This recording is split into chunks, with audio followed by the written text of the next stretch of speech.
شرۂ محبت میں ہے عشرت منزل حرام، شورش طوفاں حلال لذت ساحل حرام۔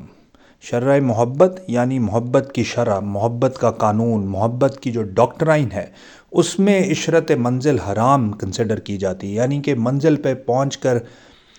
عیش کرنا یا منزل پہ پہنچ کر سکون کرنا ایک محبت کرنے والے یا ایک عشق کے رستے پہ چلنے والے آدمی کی منزل نہیں ہوتا۔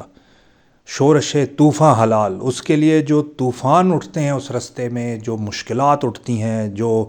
سرکمسٹانسز بنتے ہیں جس میں اس کو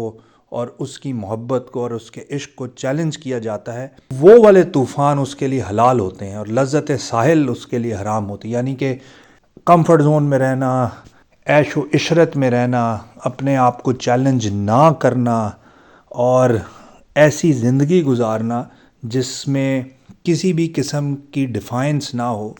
تو وہ اس کے لیے حرام ہوتی ہے، جبکہ طوفان اور ان طوفانوں کے چیلنجز اس کے لیے حلال کنسیڈر ہوتے ہیں۔ یہ اقبال کا ادھر مطلب ہے کہ جب وہ کہہ رہے ہیں کہ شرح محبت میں ہے عشرت منزل حرام، شورش طوفاں حلال لذت ساحل حرام۔ اسی بات کو اقبال ایک جگہ پہ اور ایکسپلین کرتے ہیں کہ تیرا بحر پرسکون ہے، یہ سکون ہے یا فسوں ہے، نہ نہنگ ہے نہ طوفاں نہ خرابی کنارہ۔